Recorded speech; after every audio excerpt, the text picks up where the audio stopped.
A basil pesto is a staple in any foodie's kitchen, and today I'm going to make one with you and then twist it to make a zucchini pesto pasta. It's so versatile, this pesto, that later on in the series I'll show you how to make a raw vegan lasagna. Let's get started. So what we're going to need is a whole lot of basil, some cashews, garlic, avocado, nutritional yeast and onions. We're going to blend that up.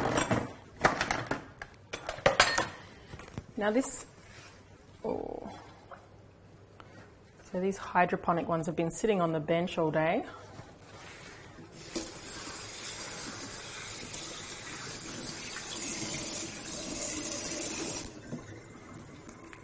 I'm going to keep this really simple and just keep the stems on.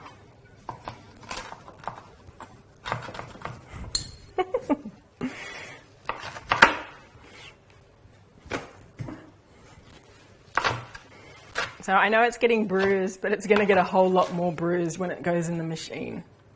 So that's fine. This is a great thing to make when basil is at a surplus in your garden. If you've never grown fresh basil, I encourage you to. It's so easy. You just stick it in the ground, make sure you water it every day, and the rest will take care of itself.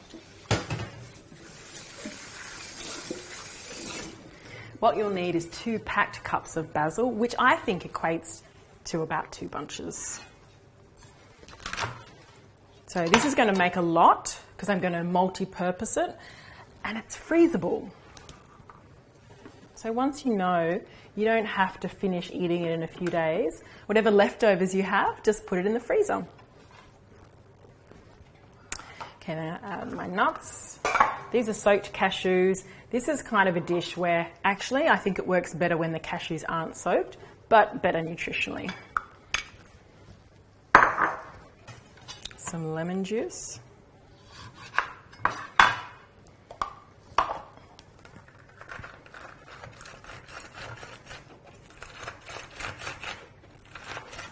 Now these lemons are so full of seeds that I've decided to give up the struggle and just strain them. Easier. Bit of muscle power. Whew. Don't let the seeds escape because they will make the batter bitter. I'm pretty sure there's a tongue twister about that. Betty bought some bitter batter. No? Betty bought some butter, but it made her batter bitter. Okay. So I'm just going to put all of that in there. Our garlic.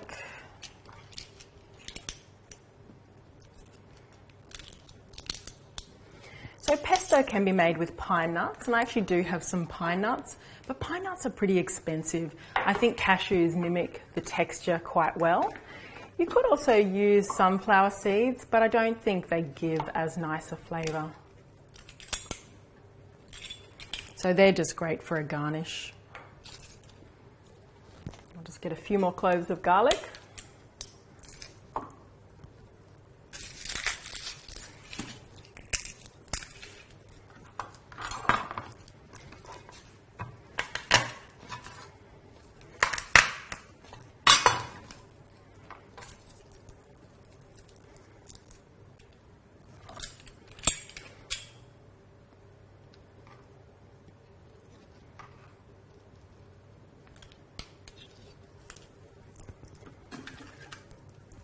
The other thing that pesto has in it is Parmesan cheese, but since we're going dairy-free and vegan, I'm going to need to replace it with something else. So I'm going to use nutritional yeast. It's kind of like the raw foods chef's secret cheesy ingredients.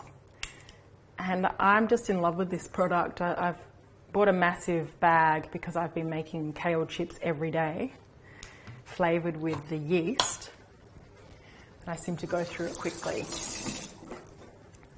Benefits of nutritional yeast, apart from tasting delicious, is that it's high in B vitamins. Now this is not an active yeast and it's not the same thing as baker's yeast, so read your labels carefully.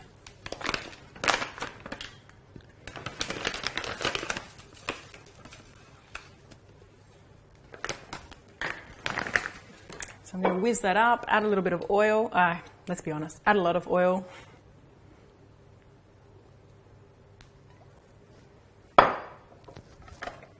Probably about half a cup of oil. Start with 1/4 cup and then taste.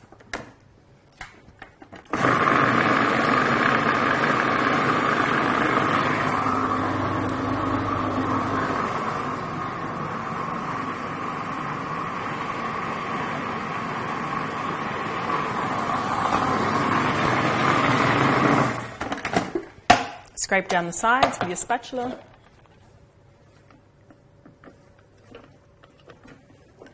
Now you can have a chunky pesto or a creamy pesto. I actually like it chunky ordinarily, but because I'm going to turn this into a salad dressing, I will blend it a little longer. But I need a little taste test first.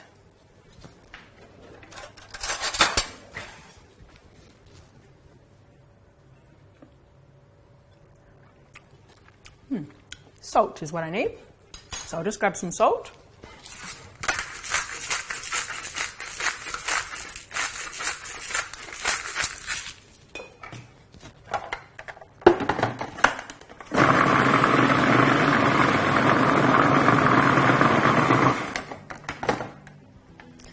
And that's pretty much it. So I'll put that out into my bowl so we can check it out.